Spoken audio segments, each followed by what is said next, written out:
Alrighty, welcome back to Reviews with Elaine, because I have opinions. Today's opinions will be about Splendors and Glooms by Laura Amy Schlitz. This book is a deceptively simple sounding story. Lizzie Rose and Parsifal are assistants to a puppet master named Gersini. They know he's not a great person, but when a young girl named Clara disappears after they do a puppet show at her birthday party, they grow suspicious that he might not just be a mean drunk. He might actually be a monster. Then they find a puppet that looks exactly like Clara, a puppet that doesn't look like any of the other puppets, that they can't identify what it's made of, and that feels warm to the touch. After Gersini disappears, the children are afraid suspicion will fall on them, and so when they find a letter inviting Gersini and his apprentices to come visit a wealthy dying woman out in the country, they go, taking the Clara puppet with them, just hoping to find somewhere that it will be safe for all of them. So this simple story description and the slightly spooky but still clearly child-friendly cover made me assume I was looking at probably a middle grade book, especially when you add in the fact that our three main characters are Clara, who's just turned 12, Lizzie Rose in her early teens, and Parsifal, who is somewhere between 11 and like 14, like it's not exactly clear. But generally, it's not a solid rule, but generally speaking, kids' books tend to feature kids that are roughly the same or slightly higher age range than the kids who will be reading about them. So like usually, if you read that one of the main characters is 12, then you can assume the readers are going to be between 10 and 12-ish. Then you add in some very serious fairy tale tropes, things like children transformed into puppets, an old witch making suspicious offers, orphans, a magic jewel, etc. And overall, this sounds like it's going to be a book for kids. And my sister, who recommended this one, does read a lot of kids' books, partially because she's a teacher, but also just because kids' books are fun. But my guess, hearing all this, would have been that this book was meant for maybe 5th grade and below. But while I think some kids in this range would love this book, I don't think this book is actually meant for middle grade readers. Its grammar, syntax, and vocabulary is simple enough, but there's just a lot more going on than I expect for a middle grade. First of all, this is not the fairy tale version of poverty. One of the first things that is mentioned about Lizzie Rose is that she is hungry. It is repeatedly stressed that Lizzie Rose and Parsifal are constantly worrying about where they will get food. Gersini does not provide for them much at all, even before he disappears, so they are often left begging food from their landlady or stealing. When Gersini does disappear, Lizzie Rose knows her only real option is to work as a maid in the hopes that the landlady won't throw them out. They sleep on straw mattresses on the floor, they are cold, they are dirty, and all of this is focused on enough that it's not just like a fun Oliver type background. Like, this is a real portion of the book. Huge portions of the narrative are actively moved forward by the fact that the children have to have some way to provide for themselves. And both Lizzie Rose and Parsifal run into problems when it comes to their morals running afoul of their desperate need for money. Clara, on the other hand, does not have money problems. She's described as the spoiled daughter of a wealthy family, but she is dealing with a different kind of neglect. She has all the physical things she could ever need, but lacks the emotional support.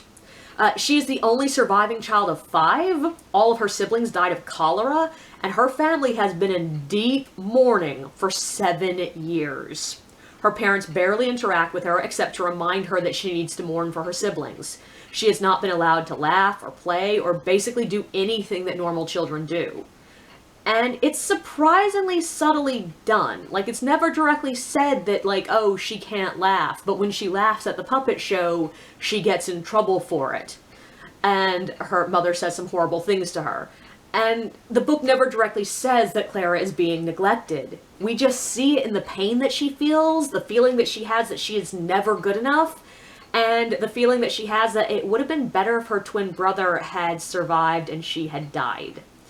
It is painful to read, and a hell of a lot more serious than I'd expected in this book.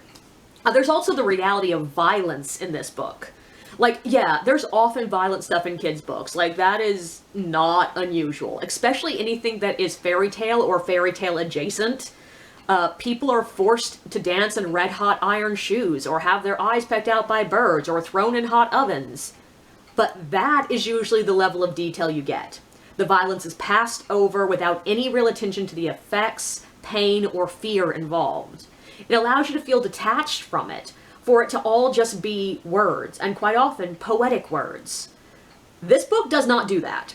It doesn't shy away from the reality of the violence. It's not gratuitous, like I never felt like I was reading something that was inappropriate for kids, but when someone is hurt, we focus on the blood, the pain, and the fear that they feel. We even spend some time focusing on the lingering fear years down the line that trauma can give someone. It's just a much more honest look than you get in fairy tales. And on trauma, yeah, all of these characters are suffering from serious trauma. We spend time with Clara's survivor's guilt and emotional neglect. We spend time with Lizzie Rose's mourning for her parents, with Parsifal's pain for losing his family and living in a workhouse. But also we spend time with Clara's parents mourning their lost children, and with their unhealthy coping mechanisms. We even spend time with Cassandra's feelings of isolation and abandonment.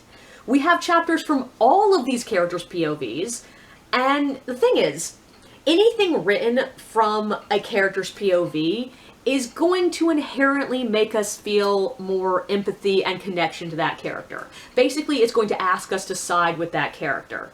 We generally want to think of our protagonist as right. And yeah, I do understand there are anti-heroes. Some people love them. I'm not always fond. But anti-heroes in general, we're supposed to acknowledge that what they're doing is wrong, but we're still supposed to like them and hope things work out well for them in the end. We are literally seeing the world through their eyes, which is sort of what empathy is.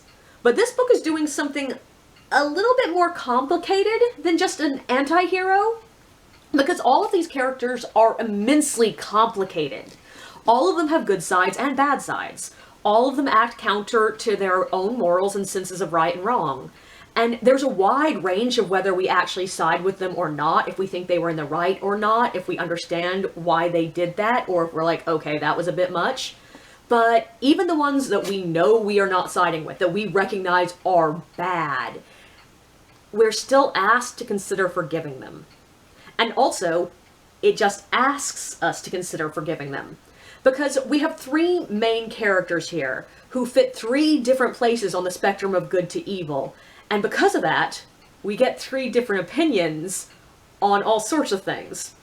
Lizzie Rose, who verges on annoyingly kind, proper, and loving, is more inclined to forgive everyone for everything. Clara is somewhat more neutral, and so is focused on taking care of her friends far more than what happened in the past. And then there's Parsifal, the lovable scamp, the thief with a heart of gold, who clearly does not forgive and would prefer to punish the villains. And when you take all three in combination, given relatively equal weight in the book, you are left with no clear answer as to which the book thinks is right.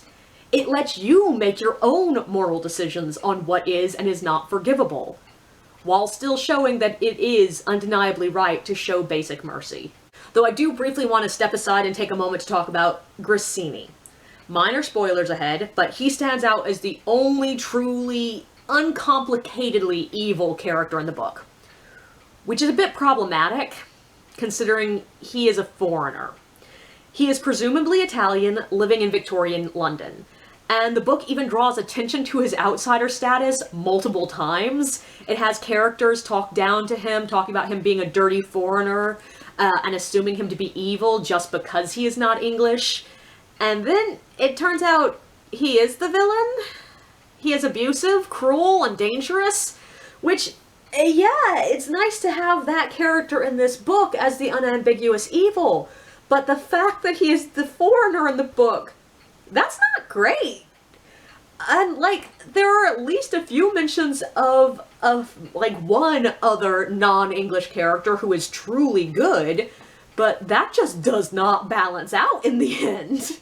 Like, I really thought this book was setting up all this stuff of, like, oh, Grassini is evil because he's the foreigner, to dissect it later and to talk about the racism, and it just doesn't. And I was a little bit like, okay, that's just a hair a bad look. Not the best look here.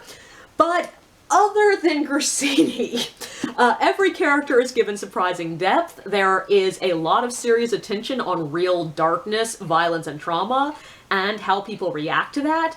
And there's some real moral ambiguity. And it's not like I think no kids from the age of 8 to 12 could handle all that. There are plenty of kids that would absolutely love this book and would get so much out of it. But it feels like the depth and complexity of the adult books that I was reading when I was 12 and bored of kids' books, but still avoiding more adult content. In other words, it feels like a kids-safe adult book. And I really did like it. This is a strong book, and I think its weirdness in its age range, not quite feeling like middle grade, but also not quite feeling like young adult or adult, that means that it's a book that anyone from like 8 to 80 could absolutely love.